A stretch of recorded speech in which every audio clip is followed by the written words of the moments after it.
My fiancé swears he's over his ex. Yet I discovered texts where he still calls her love and sets up catches, like I'm nothing but his convenient disguise. Subscribe for your daily fix of, well, at least my family's not that chaotic stories. Have you ever had someone you loved, someone you were engaged to, look you dead in the eye and tell you, Leah, you're embarrassing yourself right now? After you caught them sending secret, I miss you love messages to their ex? Because that's exactly what Stuart did. And that was just the beginning of a gut-wrenching spiral that made me question everything I thought I knew about the man I was supposed to marry. For weeks I felt like I was losing my mind, caught in this agonizing loop of suspicion and disbelief. My best friend Carla finally told me to just get it all out there because she was tired of my 2 a.m. texts. So here I am. For context, I'm 27, Stuart was 26, and we'd been engaged for 7 months. We lived in this little rental duplex on the west side of Wichita. My dad, bless his heart, helped us with the first month's rent as an engagement gift. I remember Stuart acting weirdly awkward about accepting it. It felt off then, but I dismissed it. In hindsight, that little detail screams volumes. We met at my cousin Na's wedding 2 years ago. He was a groomsman, and I thought he was the funniest, most charming person I'd ever encountered. That's the thing about Stuart you need to understand before I get into the really ugly parts. He is effortlessly charming. Not in a sleazy way, but in a way where even old ladies at the grocery store would practically hand him their granddaughter's numbers. My dad actually said Stuart reminded him of himself at that age, which my mom found hilarious because apparently, my dad was a piece of work before she straightened him out.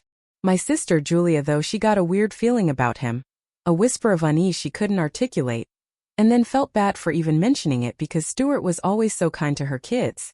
Then there was Tiffany, his ex. I knew about her from the start because Stuart was so upfront about their 4-year college relationship.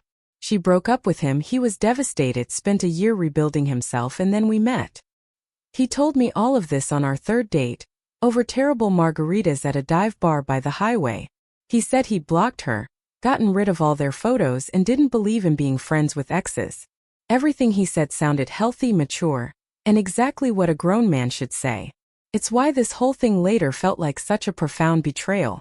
Fast forward to this past spring. We'd been living together for about a year, engaged for a few months. Things were, I thought, good. We had the usual arguments, you know? He wanted a dog, I wasn't ready. I wanted to move the wedding up. He wanted to wait until next fall.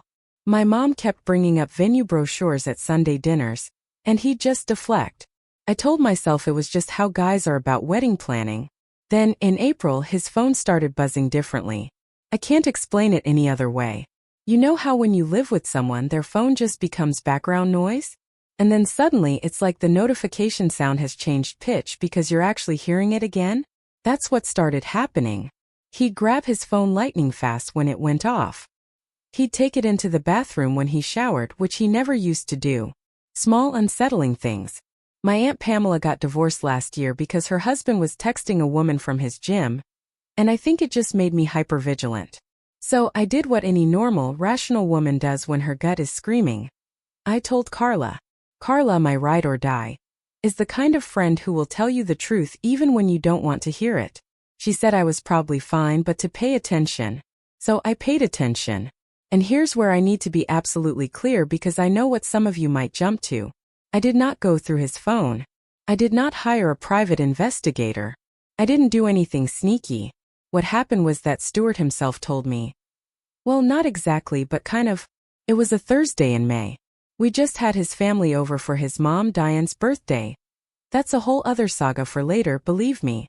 After everyone left, Stuart was loading the dishwasher and I was wiping down the counter.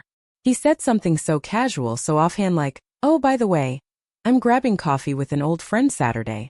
Nothing crazy, just catching up. My heart gave a little hitch, but I kept my voice steady. Sure, who? I expected Mason or Hank, one of his buddies. He paused, for maybe half a second, but it felt like an eternity. Then he said, Tiffany, I need you to understand that I did not immediately freak out. I am not, despite what Stuart has since decided about me, a jealous person. But my mind reeled. Tiffany, the ex he'd blocked? The one he didn't believe in being friends with? I asked him when they started talking again. A few weeks ago, he mumbled. How did she even get your number? I asked, my voice dangerously calm. She reached out on Instagram, he said. Then I hit him with it. Why didn't you mention this, given you told me very specifically you didn't believe in being friends with exes? And that's when he gave me the look. The one I now recognize, but at the time I mistook for genuine confusion. He said he didn't mention it because he knew I'd make it weird. Those were his exact words. Make it weird. I told him I wasn't making it weird. I just wanted to know why the guy who'd blocked his ex was now planning a coffee date with her 2 years into our relationship. He huffed, said it wasn't a date. It was a catch-up. And that he was an adult who could have friends. Fine, I said. Have your catch-up. Just tell me how you're feeling about it so we're on the same page. He scoffed. I'm not going to walk on eggshells in my own life, Leah. That phrase, walk on eggshells, that was the first time I felt like I was talking to a stranger. A cold dread seeped into my bones. So Saturday arrived. He went. He came home, told me it was fine. Closure. She was doing great. Dating some guy named Trace who worked in tech. I asked if they were going to keep in touch and he said, probably not. I chose to believe him. What else was I supposed to do? Follow him around with a flashlight? I'm not that person. 3 weeks later. I'm making the bed, Stuart's already left for the day, and his old iPad is sitting on his nightstand, plugged in. And here's the thing about this iPad. It was our iPad. The one he specifically gave me to use when we moved in. It had been his in college. He upgraded and said I could have it for watching shows in bed. The passcode was our anniversary. By every reasonable measure, it was shared property. I did not unlock a locked device. I did not hack anything. I picked up an iPad I use almost every night to watch Love Island reruns, and the iMessage app was open. Because iMessages sync across Apple devices when you share an Apple ID for the family plan, which we did. And there it was. A conversation with Tiffany. The most recent message from that morning was from Stuart. It said, miss you too, love. Catching up soon, I promise. Love. He called her love. He has never once in our entire relationship called me love. He calls me babe, and sometimes Leah, which is my name. My breath hitched. My world tilted. I scrolled. I'm not going to pretend I didn't. I scrolled and there were weeks of these messages. They weren't explicitly sexual. Nothing you could point to in a courtroom and say, there, that's the smoking gun. But they also were clearly not friends. He was telling her about fights we'd had. He was asking her what she thought of the ring he picked out for me. Which, by the way, he had picked out months before he claimed they started talking again. He was making plans to grab dinner next time she was in town. He was saying things like, you always got me in a way nobody else does. And, we'll figure it out. Don't overthink it.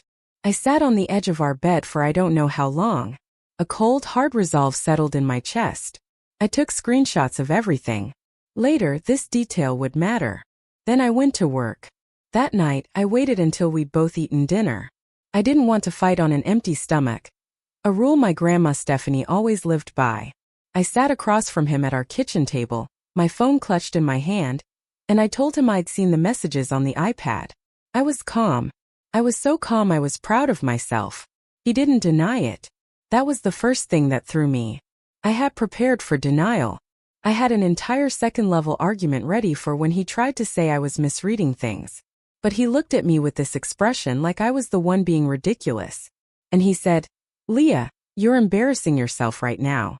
That was his opener. You're embarrassing yourself. I'm not embarrassing myself, I said, my voice barely a whisper. I'm asking you why you called her Loveda. He laughed. He actually laughed. This short, dismissive little laugh. He said something about how I sounded like a jealous high schooler, and he wasn't going to dignify this with an explanation because it would only encourage me. He said I was fishing for a problem. He said if I kept this up, I was going to ruin what we had over nothing. It's not nothing, Stuart, I said, my voice rising slightly. You called her love. Out loud. In those texts. He rolled his eyes. It's a word, Leah. It's literally just a word. Get a grip. And then he did this thing where he pushed his chair back from the table and said he wasn't going to keep talking to me when I was being like this. He walked into our bedroom and shut the door. Like he was the one who needed a minute to recover from my insanity. I sat at that table for 20 minutes, trying to figure out what had just happened. Then I went into the bedroom to try again. He was on his phone. When I tried to talk to him, he just kept saying I was spiraling, and he wasn't going to engage. Spiraling? I'd never heard him use that word in my life. That's not a Stuart word. Stuart says stuff like, "You're tripping," or "chill out." The next morning, his phone was off. He got up, went to work, came home, ate the dinner I'd made because I'm apparently a psycho who still made dinner, and barely spoke to me. This went on for 2 days.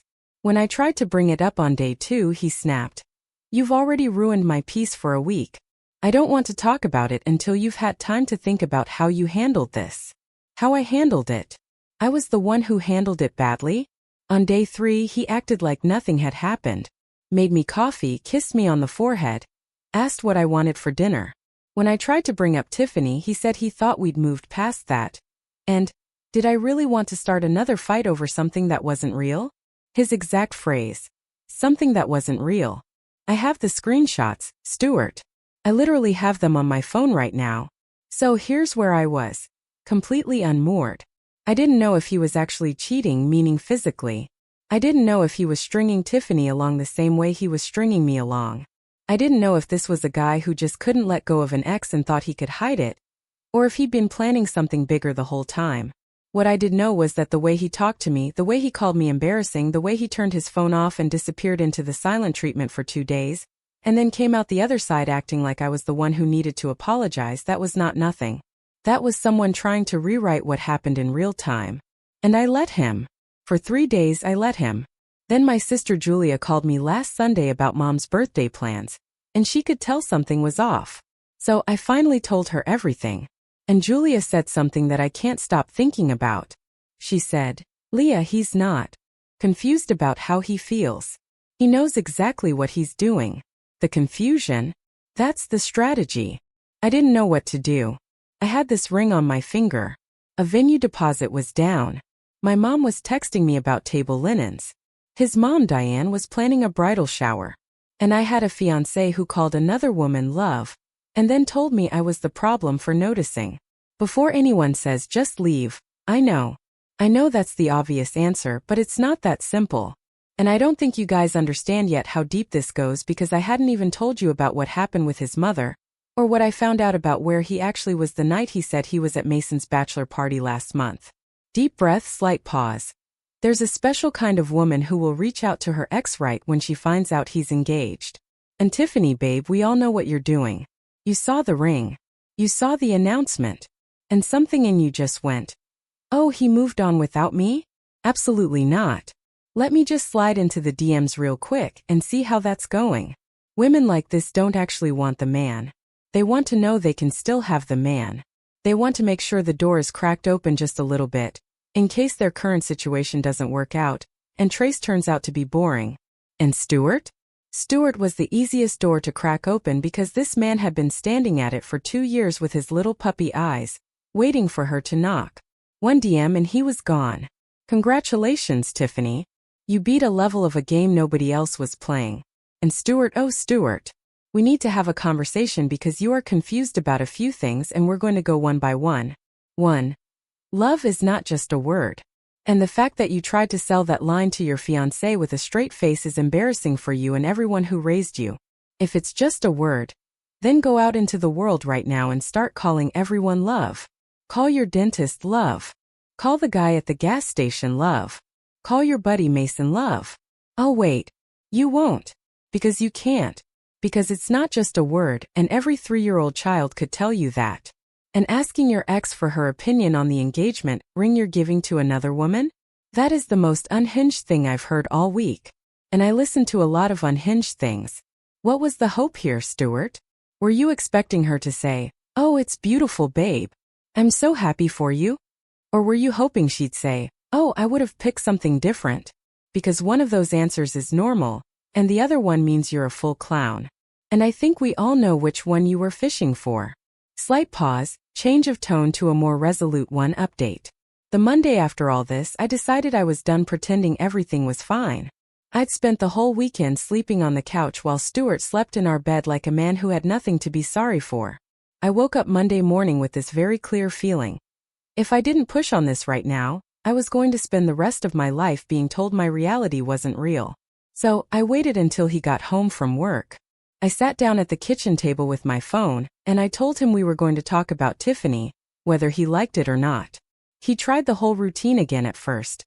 The sigh, the eye roll, the Leah, can we not do this tonight? I told him very calmly that we were absolutely doing this tonight. And if he walked away, I was calling my dad to come pick me up. That got his attention. Because Stuart is weirdly scared of my dad. My dad, Hank, is this quiet guy who's been a truck mechanic for 30 years, and he has never once raised his voice in my presence. But Stuart knows my dad doesn't like him as much as he pretends to. And he does not want a situation where my dad is driving across town at 8 p.m. because his future son-in-law made his daughter cry. So he sat down. And I showed him the screenshots. All of them. Printed out. Because I'd gone to the library on my lunch break and printed them. Which is maybe the most unhinged move I've made in this whole thing. But I wanted him to have to look at them on paper. I wanted him to not be able to scroll past them or minimize the window. And this is where it got really wild. He looked at them. He actually read a few of them. And then he said, okay. So I called her love. But that's just a thing I say. I literally laughed out loud. A short, sharp, disbelieving sound. Stuart, I said, you have never called me love. Not one time in 2 years. And he looked back, completely serious, and said, yeah, because that's not what we are. Those were his actual words. That's not what we are. My jaw dropped. What are we then, Stuart?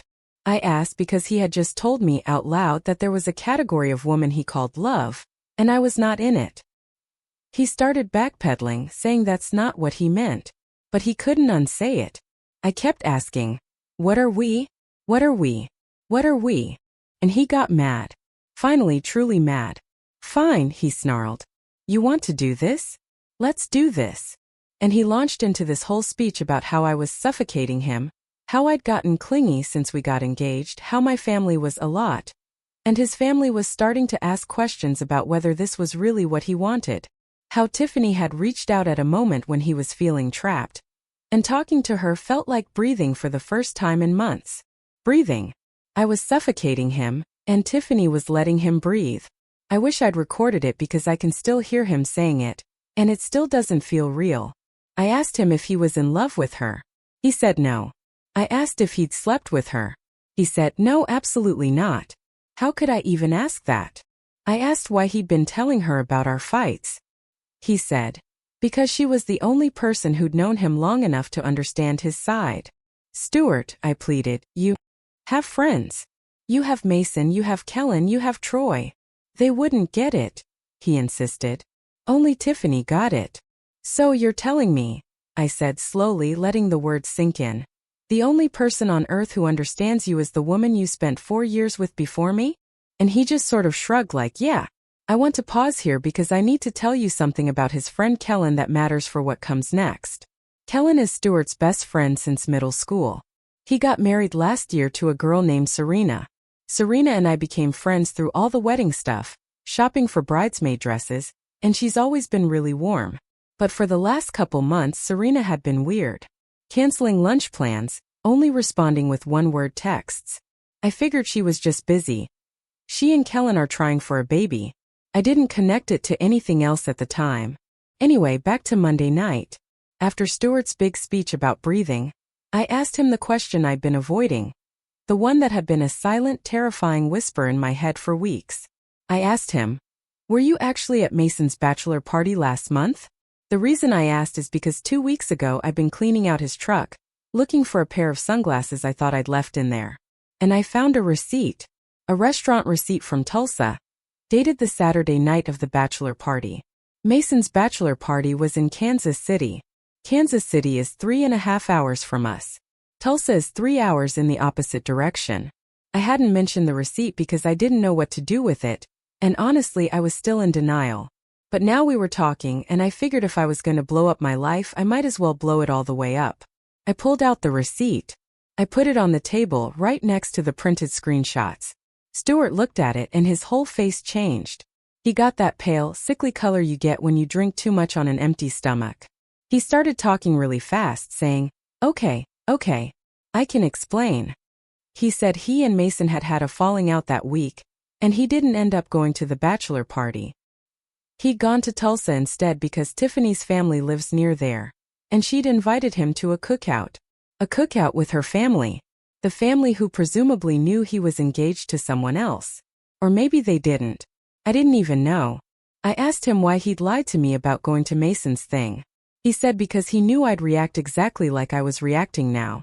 I asked him if Tiffany's boyfriend Trace was at this cookout. He hesitated. Which was the answer. No, he wasn't. Trace doesn't exist. Or Trace was made up. Or Trace was somewhere else. But Trace wasn't there. And Stuart had spent a Saturday night at his ex's family cookout, 3 hours away from me, while I was at home folding his laundry because I thought my fiancé was at his best friend's send-off. I asked him how many other times he'd lied about where he was. He said never. I asked him to swear on his grandma who raised him. He wouldn't. That's when I knew there was more. I didn't even have to press. His face told me everything. Here's where the family drama gets really interesting. Because his mom Diane got involved. Diane called me completely out of the blue, which was not out of the blue at all, because obviously Stuart had called her Monday night after our fight. Diane and I have always had a weird relationship. She's the kind of mother-in-law who compliments you in a way that feels like an insult, like, "Oh Leah, you look so pretty today. I can never pull off that much makeup." Stuff like that. And she adores Tiffany. She kept in touch with Tiffany after the breakup, which I found out last year. And when I asked Stuart about it at the time, he said his mom was just being nice and it didn't mean anything. I bought that because I wanted to. So Diane calls me at work. I took the call in the parking lot because I had a feeling. And she launches into this monologue about how engagements are stressful. How Stuart has always been a sensitive boy who needs space to process. How she's worried I'm being too hard on him. How sometimes men just need their friendships from before. And I shouldn't see those as threats. Friendships from before. That's how she described a 4-year relationship that overlapped with the first 3 weeks of my engagement getting sabotaged. I asked her point blank if Stuart had called her and told her about the messages. She paused. And then said he'd mentioned we'd had a disagreement. I said, "Diane, did he tell you he called Tiffany love and told her he missed her? Or did he tell you I went through his phone like a jealous girlfriend?" Silence. And then she said, "Leah, I just think you need to decide if you're the kind of woman who trusts her partner or the kind who looks for reasons not to." And I said, "Diane, I'm the kind of woman who doesn't let my fiancé's mother tell me how to feel about another woman he's calling loved." And I hung up. That night I went home and Stuart wasn't there. He came in around 10 with a bag of takeout from the Vietnamese place I like. Which is a move, by the way. He knows I can't stay mad when there's good pho. He sat down next to me on the couch, and he said he'd been thinking all day and he wanted to apologize for the Tulsa thing. He said he should have told me the truth. He said the cookout was a mistake. He said he wanted to cut Tiffany off completely, and could we please move forward? I almost believed him. That's the part I'm most embarrassed to tell you. For about 20 minutes I almost bought it. He cried. Actual tears. He said he'd been scared of losing me, and he'd made stupid choices trying to hold on to something that wasn't real with her. He said Tiffany had never been serious for him. He'd just been flattered and stupid, and he loved me and he wanted to fix it. And then his phone buzzed. On the coffee table. Face up. With her name on it. He grabbed it like he was trying to catch a fly, but I saw it. And he saw that I saw it. And we sat there for a long time just looking at each other. The air thick with unspoken betrayal. I asked him, in what I thought was a very level tone, why Tiffany was texting him at 10:47 p.m. when he had just told me he wanted to cut her off completely. And he said, "Leah, please don't do this right now." I said, "I'm not doing anything. I'm asking you a question." And he went back to the old script. I was ruining the moment. I was never going to let him make this right. I was sabotaging our relationship. Did I even want to be with him, or did I just want to be right? He was doing everything he could, and I was impossible to satisfy. The whole speech. Like nothing had happened in the last 20 minutes. Like he hadn't just cried and apologized and promised to cut her off. I went to bed in the guest room that night. My gut was screaming. I texted Serena. I hadn't been able to get out of my head why she'd been so weird for the last couple months. I just said, "Hey, I need to ask you something and I need you to be honest. Can we talk tomorrow?" She responded in about 3 minutes. She said, "Leah, I've been wanting to call you for weeks. I just didn't know how." That's all she said that night. We made plans to meet Wednesday after work. I can't tell you everything she said yet because honestly I'm still processing it. But I'll say this. Stuart did not go to Mason's bachelor party because there was no falling out with Mason. Mason didn't invite him. Mason hasn't really been talking to Stuart since February. And the reason why involves Kellen, and Kellen's been keeping a secret from Serena that Serena only recently figured out. And my fiancé is not the only main character in this mess. Not by a long shot. My mom called later that evening and she was a different kind of useful. She wasn't soft about it. She told me I'd been making excuses for Stuart for months, and she'd been watching me do it, and she'd kept her mouth shut because she didn't want to be that mother-in-law. She said she loved me too much to keep watching me shrink. She said she and Dad had been arguing about whether to say something for weeks, and Dad wanted to let me figure it out on my own, and she'd been overruled. And now she regretted it. My mom never admits she regrets anything. That wrecked me more than anything Stuart had said. Stuart is currently sleeping on the couch.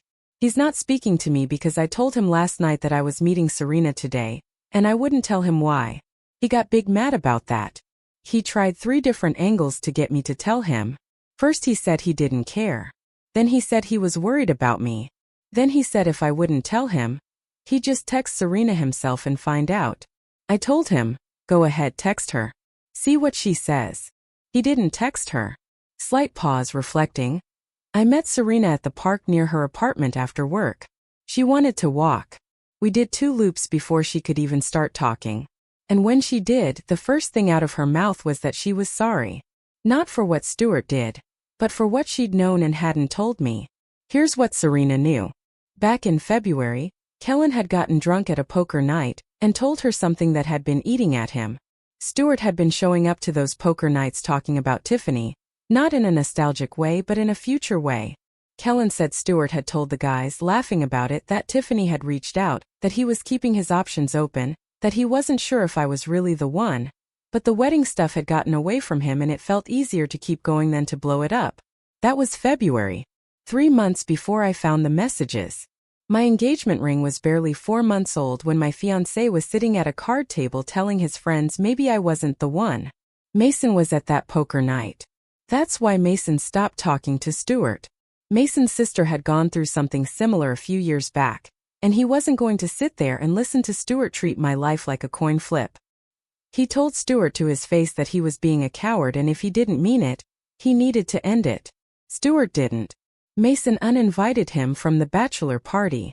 That's the falling out Stuart had mentioned in passing and blamed on a scheduling thing. Kellen made Serena promise not to tell me. He said it wasn't his story, that Stuart might still figure it out, that Serena shouldn't be the one to blow up my relationship over something Stuart might walk back. Serena said she hated herself for going along with it. She said every time she saw me, she felt like she was lying to my face, which is why she kept canceling on me. She wasn't being distant. She was avoiding me because she couldn't look at me. I wasn't even mad at her. I was mad at Kellen. I was mad at Mason for knowing and not telling me himself. But mostly I was mad at Stuart for putting his friends in that position in the first place. I walked Serena back to her car and I drove home. Stuart was sitting on the couch waiting for me like a kid who knows he's about to get yelled at. And we had the fight. He tried to lie for about 40 seconds. He said Kellen was making it up. Then he said Kellen had misunderstood a joke. Then he said, "Fine, okay." He'd been venting, but he hadn't meant it. Guys talk. It wasn't real. If it wasn't real, I asked, my voice deadly quiet. Why had Tiffany been in his phone for months before I found those messages? How long had they actually been talking? Since November. That's when he finally admitted it. November. Months before he even proposed. I asked him why he proposed. Because at that point I genuinely didn't understand. If he wasn't sure if Tiffany was circling, if his mother had been in Tiffany's ear the whole time, why put a ring on my finger? And he gave me this answer that I'll think about for the rest of my life. He said, because everyone expected him to. He said, my dad had asked him when he was going to do it. His mom had been asking. His sister had been asking. He didn't want to be the guy who chickened out. So he proposed. And then immediately felt trapped. And Tiffany happened to text him a week later. And he answered because it felt like a door. A door. I'd spent almost 2 years loving a man who saw me as a room he was trying to get out of. I asked him what the plan was. Was he going to marry me and keep her on the side? Was he going to leave me for her? Was he going to wait until I caught him and let me do the hard part? And he didn't have an answer. He actually said, I don't know, Leah. I was going to figure it out. That's a direct quote. He was going to figure it out with my life. I took off the ring. Just set it down on the coffee table. A tiny glittering symbol of his cowardice. I told him I was leaving, and he was going to give me until Saturday to move my stuff out. He tried to argue. He tried the whole arsenal. We could fix this. He'd go to therapy. We could postpone the wedding, not cancel it, just postpone. He loved me. He'd always loved me. Tiffany was nothing. All of it. And I just kept saying, I'm leaving. I'm leaving. I'm leaving. Until he stopped talking. My dad came the next morning with his truck. He didn't say one word about Stuart the whole time we were packing. He just moved boxes. When we passed each other in the hallway, he'd squeeze my shoulder. My mom made my old room up with the good sheets, the one she saves for Christmas. Diane called me twice that week. The third time, she left a voicemail saying she thought I was making a huge mistake and that Stuart had always been a good boy, and she hoped I'd come to my senses. I forwarded the voicemail to my mom without comment. My mom called Diane back. I don't know what she said. I will never ask. But Diane hasn't called since. And my mom told me at dinner last week that Diane sent her a text apologizing for overstepping. And my mom deleted it without responding. Final reflective tone. Here's where it stands. I'm at my parents' house. I'm sleeping in my childhood bedroom, which still has a poster of a band I haven't listened to since 2016. Tiffany is apparently also done with him. Not because she grew a conscience, but because he got clingy after I left and she got scared. Serena heard it from Kellen, who heard it from Stuart himself, who's been crying to anyone who will listen. That's all I know, and honestly, all I want to know. If you're in the middle of one of these situations right now, and your gut is screaming at you, listen to it.